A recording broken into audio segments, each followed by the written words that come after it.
Ring the register again. The Bones DK family strikes again, a $10,000 first place score for the namesake Bones DK in last week's event. Now, look, before we introduce the guys that are here on today's pod, that is a $70,000 cash now. That's a $40,000 cash. We had Wolf Goat One, who's a listener to the cast, get a $50,000 cash. We had Covey, who's a listener to the cast, get a $50,000 cash. Last week, we won $6,000. So Bones DK Golf, I want to introduce you first, hanging out in Colorado after the big win.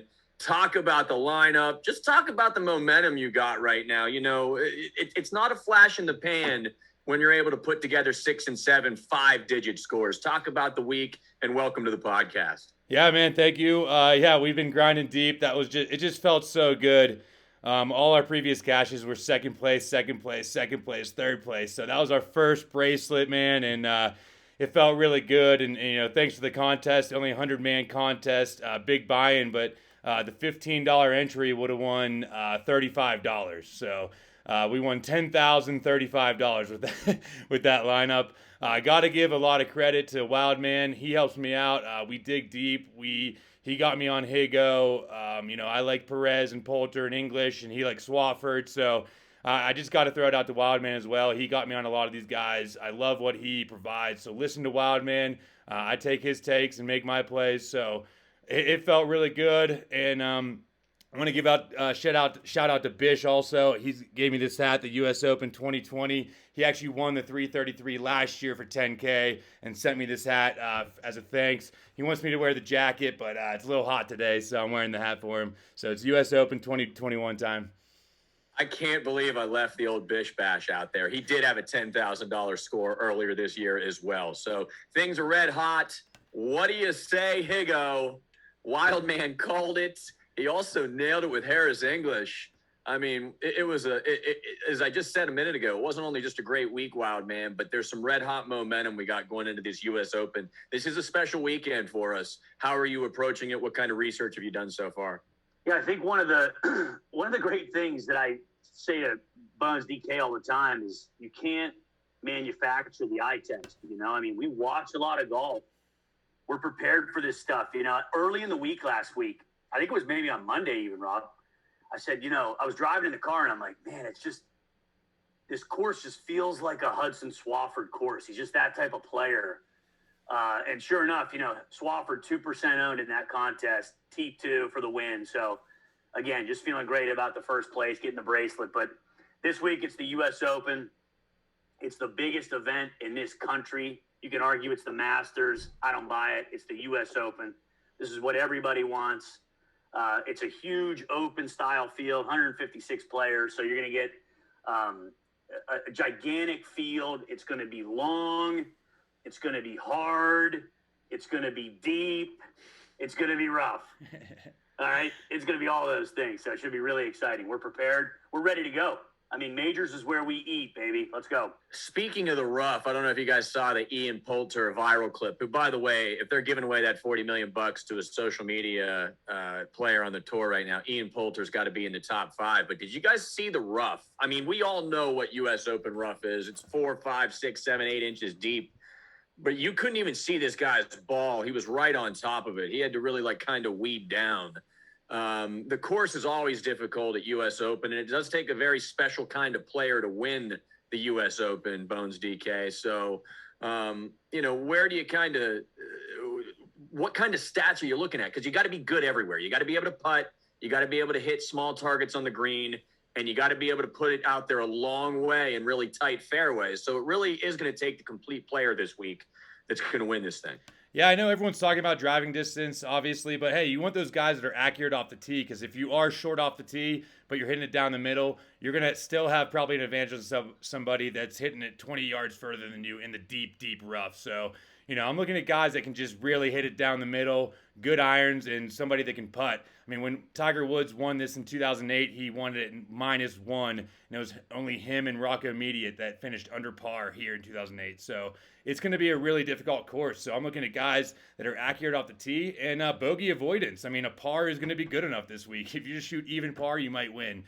So I'm just looking at driving accuracy and ball striking approach. It is a legendary course at Torrey Pines, Wild Man. Last guy to win here was Tiger Woods in a memorable event against Rocco Mediate. What kind of insight can you give us about the course? I mean, as we said, it's U.S. Open. It's kind of out there in front of you. We know what we're going to get. Any type of insight you can offer us, though, on Torrey Pines out in San Diego? Yeah, there's a couple really important things here. A lot of people like course history. The PGA Tour traditional event, the Farmers, is actually played on both courses out here at Torrey. This weekend's event, the U.S. Open, is going to be played on the South course only, so keep that in mind as well. Not only is it going to be a different style layout because you've got 4 events on the South course as opposed to not all 4 events rounds on the South course, but this is going to play completely different. Like as you guys just mentioned, 1 under. And it was Tiger, the only player under par besides Mediate, which is crazy. On a broken leg and a torn ACL, by the way. Let's so throw they that say, out there. right? So they say. I got 2 broken fingers and a broken foot right now. Right? But no, honestly, you're going to see a course that's playing 15, 20 shots different than the Farmers Insurance. So keep that in mind. You like to get out there and look at course history, guys that have succeeded at Torrey. This is not Torrey, the Farmers here. Totally different course. You tend to see some Europeans make runs here, and I'll give you one small take on that. Over in Europe, you do a lot of fescue, which is, dire straits if you're missing fairways or getting wayward off the tee. So they're accustomed to that, like not just going into a 1 or 2 inch rough, going into playing out sideways out of the rough, essentially giving up a shot. So we got a lot of internationals that we're liking on the board here. But yeah, I agree. It's going to be extraordinarily important to get off the tee and have a second shot in. Otherwise, you're going to be, par for birdie type stuff. Just for the record, Wild Man believes that Tiger Woods faked the 2008 injury, went through with the ACL surgery after the tournament just to continue the fake up. And by the way, Tiger had won 17 out of 28 events going into that U.S. Open. It was a streak almost like none other, unless you went back to the 30s and 40s when it was Bobby Jones and those guys there. So Tom Morris. Tom Morris, right. Can you believe they still even – they ought to be embarrassed when they show him as like a statistic in the history of golf. Old Tom Morris. But anyhow, let's keep it to the U.S. Open here. In 2008, Tiger was a clear-cut favorite. And I think if you look at this year's tournament, I think you do have a clear-cut favorite here in Jon Rahm. He's not only the betting favorite, he seems to be the media darling right now, too. He did take his forced withdrawal from COVID very gracefully. And he's the highest ranked guy on DraftKings this week. But I do believe it's going to take a blue chip, a guy that's been here before that's going to win this event. It usually does. That's why you get a lot of repeat winners here as well, because it takes a very special kind of player. Is Jon Rahm the guy that you need to have in your lineup? And if we look at some of those other guys, Rory McIlroy, Dustin Johnson, you know that Koepka is going to be there as much as we may not like it. This is all he cares about are these types of tournaments. And then another guy flying under the radar, in my opinion, Justin Thomas. You got a lot of guys at the top that I think you may need to build your lineup around. That's just my take. What's yours, Bones DK? Yeah, man, this is an interesting range. Obviously, it's the U.S. Open, so the top dogs are going to come through for you. The risk is if you play one of these top dogs with the high price, that you're going to have to play a cheap guy, maybe in this low 7 or 6K range that has high volatility and has a chance to miss the cut. So you're going to have to pick and choose here, but a lot of people are on Jon Rahm. I agree with his price, but I'm probably not going to find myself on Rahm this week. I'm looking at guys like Jordan Spieth, who nobody's talking about, and Dustin Johnson in this top range. I mean, literally nobody's talking about Jordan Spieth, and his stats are all green here. Look at this. First at the Valero Texas Open, third at the Masters, had a decent showing at the PGA 30th, followed up by a second and an 18th. So I kind of like Spieth here with a low ownership. He's a grinder. He's great out of the rough. He's not amazing off the tee, but look here. He is gaining still off the tee In fact, he's improving each time. So I like the Jordan Spieth here. And my second play, obviously, I've won a lot of money on this guy. I liked what I saw last week. He's doing great off the tee. I mean, he bombs it and he's accurate. I mean, give me that all day at this course. His approach is there. He's good around the green. And this is POA grass, and look where Dustin Johnson is on POA grass. He loves it. So give me Dustin Johnson all day here. I like that price. I like that discount. Jon Rahm has won 0 majors. DJ's won many, and I've won a lot of money on him. I actually won some money on Rahm too. I do like him, but give me DJ over Rahm in this week for sure. Johnson's only won 1 major, choked many majors away. Keep that in mind. Expensive prices for those top 3 guys. What do you think about Justin Thomas, Wildman, at $9,700? That's a good price for that guy. He wins a lot of tournaments. He's young. He is the kind of player who hits precision iron shots and can hit the ball out there a long way, and he's known to run a putt or 2 in as well. Anybody in that top tier, and what do you think about Justin Thomas? Well, I'm going to contradict myself a little bit because I just talked about how course history wasn't as important at this particular course. However, one argument against that is that Thomas doesn't like this course when it plays easy. This has essentially been crossed off his calendar on the PGA Tour schedule. I don't believe he's teed it up here professionally since 2015. So it's not a course he enjoys anyways. Might not enjoy the look or just how it's laid out. So imagine it playing 15 shots more difficult. He's probably not going to like it this week either. Thomas is a guy I won't be playing, but like you said, the cream always rises to the top in majors. It would not be shocking at all to see him in the top 10. I just don't believe this is his week to win. DJ is a guy, this is important to note, okay? He's actually won 2 majors because he just won the Masters a few months ago. But it's a bit of an anomaly that he only has 2. He was penalized for grounding his club in a waste bunker at Whistling Straits at the PGA 10 years ago. He 3-putted the 72nd hole to give it Chambers Bay to Spieth. Had another ball where his ball oscillated on the green or something. Like, he's really been snake bit at majors and still has an almost immaculate record. So he's a guy that could easily have 5 or 6 majors.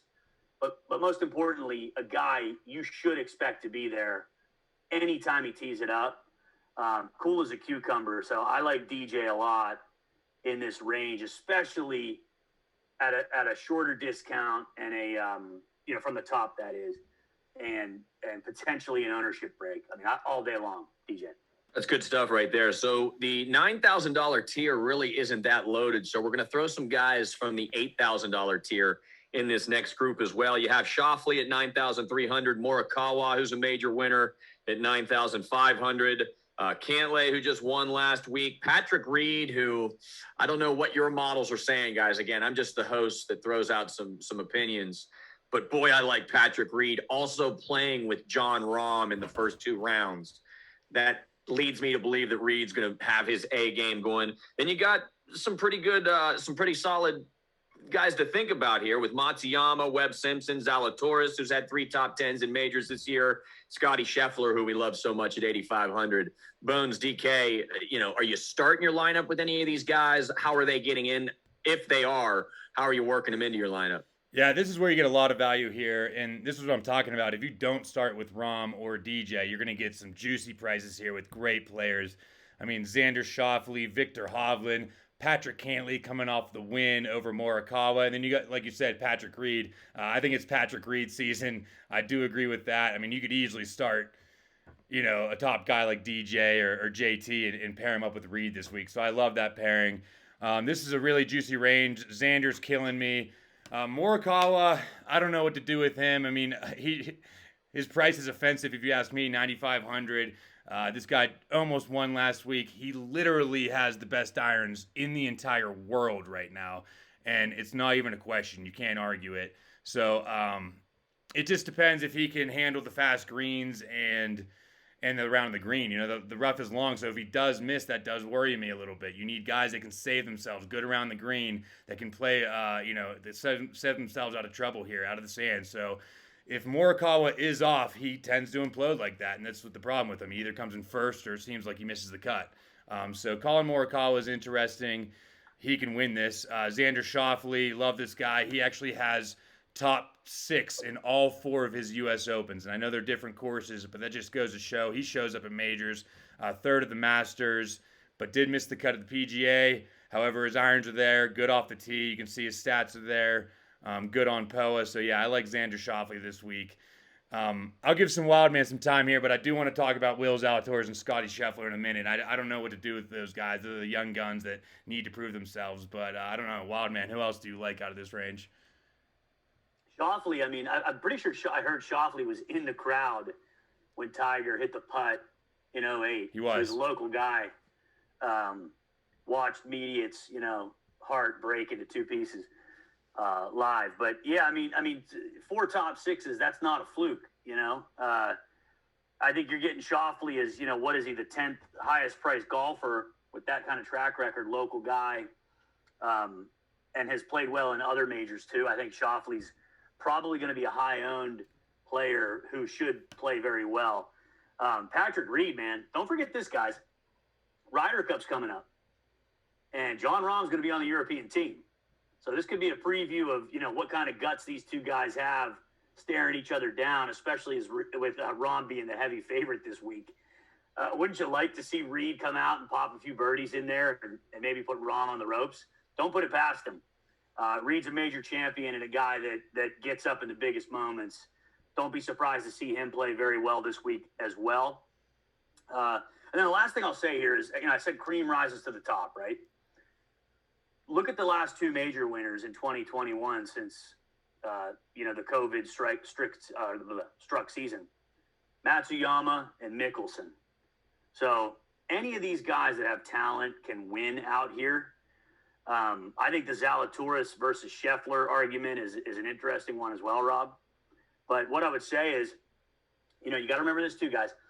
156 golfers, like I mentioned earlier, it's the most exclusive cut in professional golf. Only 60 players and ties go on. Traditional PGA Tour is 65, and some are actually even 70. Used to be 70 at least. So this is an exclusive cut line. You're playing these guys up top, Rahm, DJ, Rory, JT, and you're having to match them up with some $7,000, maybe even a $6,000 guy in an exclusive cut. You got to be careful.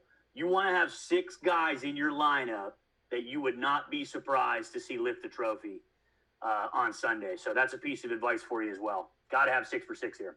Keep in mind, Schauffele is a local guy playing with Mickelson in the first 2 days as well. So 2 local guys playing in their hometown who play all the time together. Does that lift both of their games? Mickelson is high as a kite right now. He's really feeling it. He believes he can win. So that's pairings this week is something I do think you need to look at. What kind of chemistry, and as you said, wow, man, maybe what kind of matchups you have going here. As we get into that next tier, again, some juicy guys here. And was there one last comment, Bones DK, you wanted to make about Zalatoris and Scheffler before we move on to the next range? Yeah, I actually find myself in this spot torn between the 2 of them, and the stats are pointing Zalatoris. Actually, you're looking at him and his approach is there. I don't know what happened to Charles Schwab with his irons, but I'm not too worried about that. I think he can recover. The thing that scares me is Scotty Scheffler has 2 missed cuts here at Torrey Pines in the last 2 years, and Zalatoris is coming off a 7th place this year at the Farmers, and that's more correlated with the new renovated course. So it just signs are pointing towards Zalatoris. However, I skipped Scotty Scheffler last week, or when he came in second. Where was it?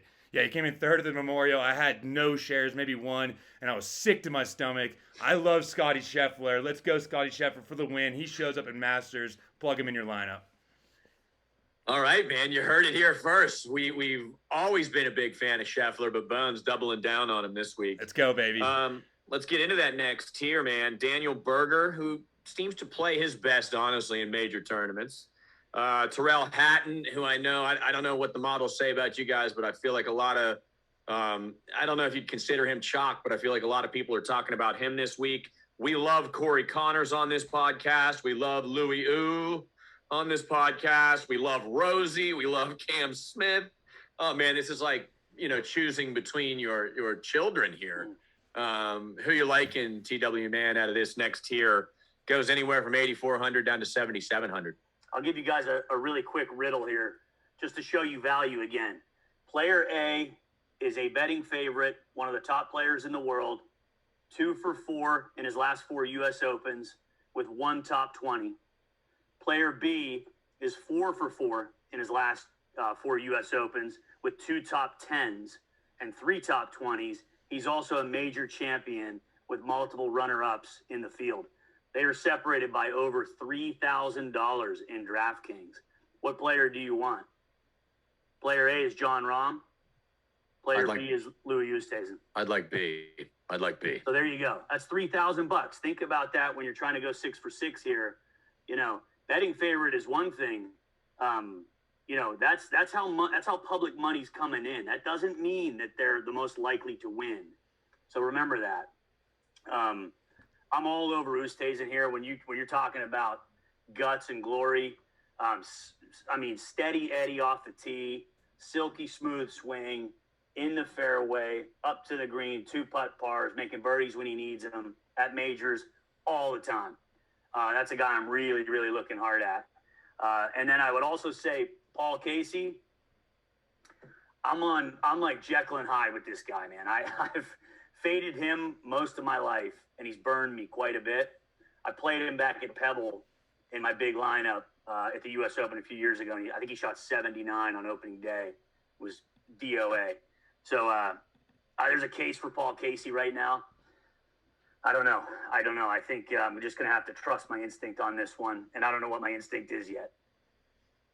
Interesting thought about Paul Casey. Never really gets a lot of love on this podcast at all. Bones DK, any comments on that range we just talked about, or on Paul Casey for that matter? He is a nice guy. Yeah. Always dresses, always looks good on camera, always gives a good interview. He is a Can he gentleman. win at the U.S. Open? I doubt it. I doubt he can win. Can he get through? Maybe, though. He's been To so play all 4 close rounds. so many times. I mean, honestly, I do like Paul Casey. He was in my core 4 at the last major, and he came through, kind of, but he kind of collapsed there at the end. But he was on the $1 million lineup, or the 200K lineup, whatever it was. But, you know, he is scary. He's one of those guys that could be like +4 through 2, you know, and you're just like, geez, like, what are we going to do, Paul? And he's going to have to fight his way back. But he's a grinder, man. He's been so close so many times. And like you said, Wild Man, Phil Mickelson won this year, 50 years old. Hideki Matsuyama, a grinder. So I'm not worried about age here. I think he's 43 years old, 4th at the PGA, 5th at the Players. I back Paul Casey, Wild Man. I like that call. I saw you say something about Tyrrell Hatton, Edge. He's interesting.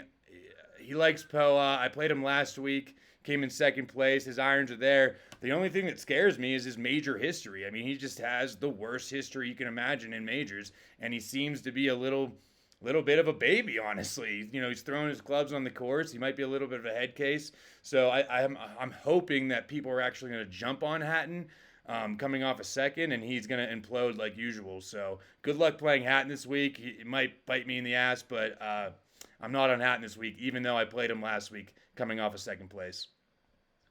Good stuff there, Bones DK. We get into that next level, and really, I'm just going to start running off some names here, Wild Man, and you can give me your take on anybody you have in this 7,000 and 6,500 range. But Fleetwood's a guy we've talked about here. Mickelson, we just talked about a moment ago at 7,700. I think is an interesting price. He wants the U.S. Open. He believes he can win it. It would really cement his legacy as the 2nd best golfer of the generation. Lowry, who we like a lot on this podcast. Kokrak, we like a lot. Sergio is in there at 7,500. Sergio. Leishman, Watson, Harris English, Horschel, Homa. I mean, man, Higo's down there at 7,200. So is Hoffman. Guys we love on this podcast. So you're going to have to make some decisions this week. They're going to be difficult decisions, but if you make the right ones, they're going to pay off, Wild Man. Who do you like in that kind of, I mean, I know I'm throwing a lot of names at you here, but the top 3 maybe between 6,000 and 7,500. I've got Gary Woodland as a guy to watch here. I just saw an interview where, you know, he said, look, I'm feeling great. He's actually been playing pretty well the last couple of months. And he said, look, I didn't have a good result here last year, but I was here to defend, even though I was dealing with some ailments. So I'm back. I'm feeling good, ready to go. Does that get me on him? I doubt it, because he won at Pebble, which traditionally doesn't set up as a course as difficult as this. So I don't necessarily like him. Sergio's interesting, and I'll tell you why. He's a ball striker. He's a terrible putter. He's been putting with his eyes closed, for crying out loud. Maybe it's his week. I don't know. Where he can get tee to green. He'll collapse inevitably on Sunday. But can he be in contention and just be striping it off the tee? I could see it. I think Lowry will be popular. And then there's one other guy I want to touch on, and we touched on him last week, and we had him, and we took him a bracelet. Harris English. We were talking about him at the U.S. Open prior to last week and his great result. So, look, you're talking about a guy like, are there going to be people off of him because he double bogeyed the 72nd hole? I mean, he was leading the tournament with 10 holes to go, doing exactly what we needed him to do. And maybe you're catching a break there by just a squirrely tee shot on the 72nd that makes it look on paper like he didn't play well last week. I think it's a bargain for him at 7,300. I've always noticed that him and DJ tend to play. Now, DJ plays well everywhere, but when DJ wins tournaments, Harris English is there. So maybe, I don't know if there's anything to that, but I take a good hard look at Harris English this week. And then last one I'll mention is Kevin Streelman. We're favoring scrambling and good drives and fairways gained. Streelman's number one in the model. Numero uno. So I don't know how much will be on him because Streelman at the U.S. Open, I don't think it's a sure thing by any means, but certainly a guy, if you're stuck down here, to consider. All right, we want your flyer of the week in just 1 second, but Bones DK, we are running short on time here, but we'd like any final thoughts you have here. What kind of golfers are you looking at in this $6,000 to $8,000 range? Man, this range is crazy, like you said. I mean, there's a couple underpriced guys. I mean, you got Max Homa there. Mark Leishman won the Farmers in 2020, and that was the new renovated course, Torrey. So nobody's looking at him, probably because he sucks. But he's fifth place in the Masters this year. He is actually that guy that really can just pop out of nowhere for you. Stats, I don't even look at stats on this guy. He can come in like 2 missed cuts, a 65th, and then win. And then the next week he comes in 65th. He's really a frustrating player, but a grinder. He's really good out of the rough. So I kind of like Mark Leishman here. I think I'm going to get him in my league lineup, honestly. I don't know how much money I'm going to spend on him, but he's a good gamble this week. A lot of people were talking about Adam Scott to me. I'm not there. Lee Westwood, I don't know. Brandon Grace has been playing great golf. Check out Brandon Grace. I like him. Garrick Higo, let's go, baby. I'm not going to play him probably this week, but love that. Harris English did double. He bogeyed and doubled for us only to win by 1 point. Or no, by a half point in that contest. We should have won by about 15, 20 points. About gave me a heart attack. I might go back to English this week. I don't know. We were talking about him a lot, but yeah. One guy I want to bring up, and I've been playing him a ton, is Charlie Hoffman, baby. Again, I don't know if he's going to be in my main lineup, but I am going to gamble on this guy this week. Still gaining on approach, still gaining off the tee. Tee to green master. Sucks around the green, but hey, if he's throwing darts, he doesn't need it. I love some Charlie Hoffman, and he loves POA. His results are there, guys. Don't be scared of that 57th at the Memorial. Load up Charlie Hoffman, $7,200. I mean, Charlie Hoffman, is he's the best, isn't he? I want to root for the guy. He almost looks like a Hollywood actor portraying a golfer on the golf course. You know what I mean? That's what he reminds me of. But yeah, I don't think you could go wrong with Charlie Hoffman, dude. He might be a sneaky pick. There are some good ones down there in that $6,000 to $8,000 range, and I'd anticipate the guy that wins the contest that we enter this week is going to make the right decision in that tier level right there. Wildman, your flyer of the week in the last few minutes. Yeah, I'll be honest, I'm going to have very little exposure under 7K. I do have an honorable mention flyer of the week at the U.S. Open. It's Marcus Armitage. Just became a one-time winner on the European Tour. He's got another slew of top 10s this season. Got to watch out for, lovable character. Might be able to play well here. But the flyer of the week is 6,100. And his name is Chan Kim. He's a bomber. Made the cut at the PGA Championship. Played in the U.S. Open last year. Missed it on the number with a Friday 76. But I read something like he's won like 7 times on the Japanese tour this year already. And apparently he can hit it 1,000,000 miles an hour and 1,000,000 yards. And he blew through his U.S. Open qualifier by like double-digit margin to qualify. He's an Arizona State guy, like Phil Mickelson, like John Rahm, this week's betting favorite. Chan Kim is a guy who's going to be the flyer of the week this week at the U.S. Open. Interesting. I know, Rob, you live out on the West Coast, so it really doesn't apply to you. Maybe this is a relief for you. But I actually love this weekend being an East Coast guy that we're going to get to see Torrey Pines, and the golf will be on a little bit later. It won't be 5:30 or so here on the East Coast until these guys tee off. So we'll be watching golf into the 9 o'clock and 10 o'clock hour. We're really looking forward to that. Any final thoughts about Torrey Pines, though, Bones DK, before we sign off the air and wish everybody good luck? Yeah, I haven't slept past like 5 a.m. in like 2-3 months. You know, every tournament's starting at like 4:30 in the morning here, and I always got to wake up and check to make sure no one, you know, withdrew because of COVID, like Webb Simpson did to me a few weeks ago, and I think it was someone did against Jason Day. That's your fault, Covey, for playing Jason Day, but I'm not gonna, don't feel too bad about that one. But hey, man, I like that flyer of the week. I didn't even know who this guy was till Wildman brought him up, but he came at 23rd at the PGA this year. I mean, gaining 4.2 on approach. He's good off the tee. And back in 2017, I know this was a while ago, but came in 11th at the Open. So, I mean, that's a hard course right there. Long rough, as always. So, yeah, let's go Chan Kim. It's not T. Lee this time, is it? Or C. Baker, like all these other guys were playing last week. I didn't even heard of these guys, and they're getting paid off. Chan Kim is the flyer of the week. TW Man, we actually had a little bit of video going for our YouTube subscribers. We're getting the podcast back on SoundCloud. Torrey Pines is a great way to kick off a new chapter in the Bones Brothers Media enterprise that we try to get going here. So any final thoughts on Torrey Pines before we wish everybody good luck? I'll just take a shot at the PGA Tour because I like to do that.